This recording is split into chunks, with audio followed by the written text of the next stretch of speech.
യോഹന്നാൻ എഴുതിയ സുവിശേഷം അധ്യായം 19. അനന്തരം പീലാത്തോസ് യേശുവിനെ കൊണ്ടുപോയി വാറുകൊണ്ട് അടിപ്പിച്ചു. പടയാളികൾ മുള്ളുകൊണ്ട് ഒരു കിരീടം മെടഞ്ഞ് അവൻ്റെ തലയിൽ വെച്ച് ധൂമ്രവസ്ത്രം ധരിപ്പിച്ചു. അവൻ്റെ അടുക്കൽ ചെന്നു, യഹൂദന്മാരുടെ രാജാവേ, ജയ ജയ എന്നു പറഞ്ഞ് അവനെ കന്നത്തടിച്ചു. പീലാത്തോസ് പിന്നെയും പുറത്തു വന്നു, ഞാൻ അവനിൽ ഒരു കുറ്റവും കാണുന്നില്ല എന്ന് നിങ്ങൾ അറിയേണ്ടതിന് അവനെ നിങ്ങളുടെ അടുക്കൽ ഇതാ പുറത്തു കൊണ്ടുവരുന്നു എന്ന് പറഞ്ഞു. അങ്ങനെ യേശു മുൾക്കിരീടവും ധൂമ്രവസ്ത്രവും ധരിച്ച് പുറത്തു വന്നു. പീലാത്തോസ് അവരോട്, ആ മനുഷ്യൻ ഇതാ എന്ന് പറഞ്ഞു. മഹാപുരോഹിതന്മാരും സേവകരും അവനെ കണ്ടപ്പോൾ ക്രൂശിക്ക ക്രൂശിക്ക എന്ന് ആർത്തു വിളിച്ചു. പീലാത്തോസ് അവരോട്, നിങ്ങൾ അവനെ കൊണ്ടുപോയി ക്രൂശിപ്പിൻ, ഞാനോ അവനിൽ കുറ്റം കാണുന്നില്ല എന്ന് പറഞ്ഞു. യഹൂദന്മാർ അവനോട്, ഞങ്ങൾക്ക് ഒരു ന്യായപ്രമാണമുണ്ട്, അവൻ തന്നെത്താൻ ദൈവപുത്രനാക്കിയതുകൊണ്ട് ആ ന്യായപ്രമാണപ്രകാരം അവൻ മരിക്കേണ്ടതാകുന്നു എന്ന് ഉത്തരം പറഞ്ഞു. ഈ വാക്ക് കേട്ടിട്ട് പീലാത്തോസ് ഏറ്റവും ഭയപ്പെട്ടു. പിന്നെയും ആ സ്ഥാനത്തിൽ ചെന്ന്, നീ എവിടെ നിന്നാകുന്നു എന്ന് യേശുവിനോട് ചോദിച്ചു. യേശു ഉത്തരം പറഞ്ഞില്ല. പീലാത്തോസ് അവനോട്, നീ എന്നോട് സംസാരിക്കുന്നില്ലയോ? എനിക്ക് നിന്നെ ക്രൂശിപ്പാൻ അധികാരമുണ്ടെന്നും നിന്നെ വിട്ടയപ്പാൻ അധികാരമുണ്ടെന്നും നീ അറിയുന്നില്ലയോ എന്ന് ചോദിച്ചതിന് യേശു അവനോട്, മേലിൽ നിന്ന് നിനക്ക് കിട്ടിയിട്ടില്ല എങ്കിൽ എൻ്റെ മേൽ നിനക്ക് ഒരധികാരവും ഉണ്ടാകയില്ലായിരുന്നു. അതുകൊണ്ട് എന്നെ നിന്റെ പക്കൽ ഏൽപ്പിച്ചവന് അധികം പാപമുണ്ട് എന്ന് ഉത്തരം പറഞ്ഞു. ഇതുനിമിത്തം പീലാത്തോസ് അവനെ വിട്ടയപ്പാൻ ശ്രമിച്ചു. യഹൂദന്മാരോ, നീ ഇവനെ വിട്ടയച്ചാൽ കൈസരുടെ സ്നേഹിതനല്ല, തന്നെത്താൻ രാജാവാക്കുന്നവൻ എല്ലാം കൈസരോട് മത്സരിക്കുന്നുവല്ലോ എന്ന് ആർത്തു പറഞ്ഞു. ഈ വാക്ക് കേട്ടിട്ട് പീലാത്തോസ് യേശുവിനെ പുറത്തു കൊണ്ടുവന്നു. കൽത്തളമെന്നും എബ്രായ ഭാഷയിൽ ഗബ്ബഥ എന്നും പേരുള്ള സ്ഥലത്ത് ന്യായാസനത്തിൽ ഇരുന്നു. അപ്പോൾ പെസഹയുടെ ഒരുക്കനാൾ ഏകദേശം 6 മണി നേരമായിരുന്നു. അവൻ യഹൂദന്മാരോട്, ഇതാ നിങ്ങളുടെ രാജാവ് എന്ന് പറഞ്ഞു. അവരോ, കൊന്നുകളക കൊന്നുകളക, അവനെ ക്രൂശിക്ക എന്ന് നിലവിളിച്ചു. നിങ്ങളുടെ രാജാവിനെ ഞാൻ ക്രൂശിക്കണമോ എന്ന് പീലാത്തോസ് അവരോട് ചോദിച്ചു. അതിന് മഹാപുരോഹിതന്മാർ, ഞങ്ങൾക്ക് കൈസരല്ലാതെ മറ്റൊരു രാജാവില്ല എന്നുത്തരം പറഞ്ഞു. അപ്പോൾ അവനെ ക്രൂശിക്കേണ്ടതിന് അവർക്ക് ഏൽപ്പിച്ചു കൊടുത്തു. അവർ യേശുവിനെ കയ്യേറ്റു. അവൻ താൻ തന്നെ ക്രൂശിനെ ചുമന്നുകൊണ്ട് എബ്രായ ഭാഷയിൽ ഗൊൽഗൊഥ എന്നു പേരുള്ള തലയോടിടം എന്ന സ്ഥലത്തേക്ക് പോയി.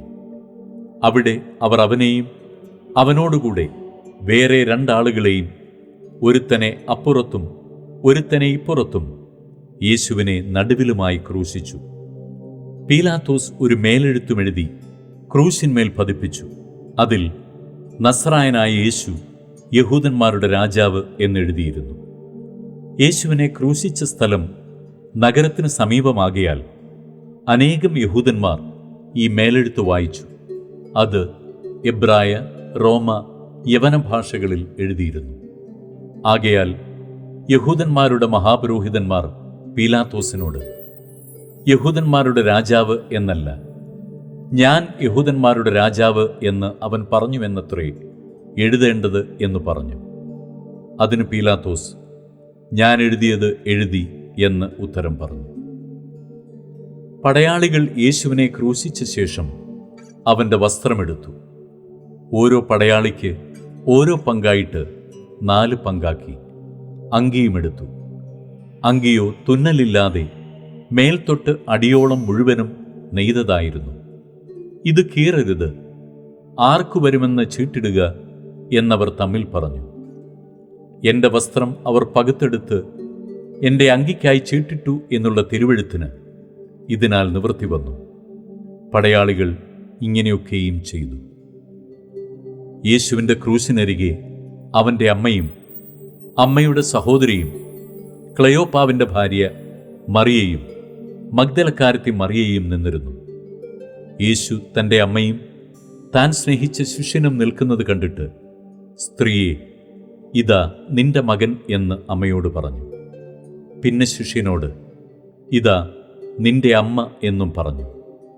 ആ നാഴിക മുതൽ ആ ശിഷ്യൻ അവളെ തൻ്റെ വീട്ടിൽ കൈക്കൊണ്ടു.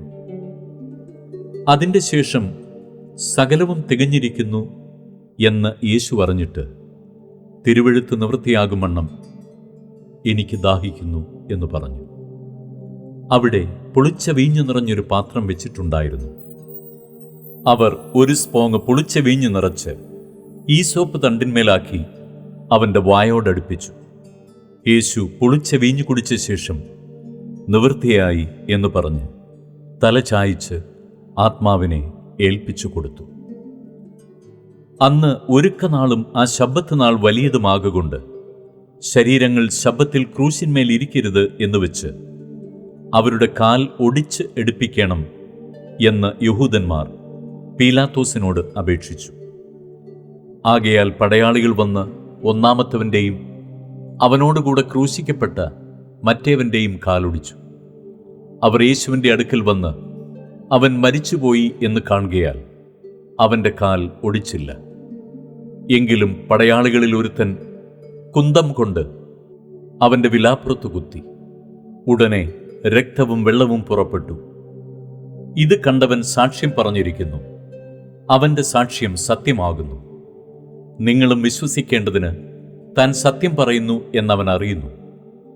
അവൻ്റെ ഒരു അസ്ഥിയും ഒടിഞ്ഞു പോകുകയില്ല എന്നുള്ള തിരുവെഴുത്ത് നിവൃത്തിയാകേണ്ടതിന് ഇത് സംഭവിച്ചു. അവർ കുത്തിയവങ്കിലേക്ക് നോക്കും എന്ന് മറ്റൊരു തിരുവെഴുത്തും പറയുന്നു. അനന്തരം യഹൂദന്മാരെ പേടിച്ചിട്ട് രഹസ്യത്തിൽ യേശുവിൻ്റെ ഒരു ശിഷ്യനായിരുന്ന അരിമഥ്യയിലെ യോസേഫ് യേശുവിൻ്റെ ശരീരം എടുത്തുകൊണ്ടു പോകുവാൻ പീലാത്തോസിനോട് അനുവാദം ചോദിച്ചു. പീലാത്തോസ് അനുവദിക്കയാൽ അവൻ വന്ന് അവൻ്റെ ശരീരമെടുത്തു. ആദ്യം രാത്രിയിൽ അവൻ്റെ അടുക്കൽ വന്ന നിക്കോദേമോസും ഏകദേശം 100 റാത്തൽ മൂരും അകിലും കൊണ്ടുള്ള ഒരു കൂട്ടുകൊണ്ടുവന്നു. അവർ യേശുവിൻ്റെ ശരീരമെടുത്ത് യഹൂദന്മാർ ശവമടക്കുന്ന മര്യാദ പ്രകാരം അതിനെ സുഗന്ധവർഗത്തോടുകൂടെ ശീല പൊതിഞ്ഞുകെട്ടി. അവനെ ക്രൂശിച്ച സ്ഥലത്ത് തന്നെ ഒരു തോട്ടവും ആ തോട്ടത്തിൽ മുമ്പേ ആരെയും വെച്ചിട്ടില്ലാത്ത പുതിയൊരു കല്ലറയും ഉണ്ടായിരുന്നു. ആ കല്ലറ സമീപമാകൊണ്ട് അവർ യഹൂദന്മാരുടെ ഒരുക്കനാൾ നിമിത്തം യേശുവിനെ അവിടെ വെച്ചു.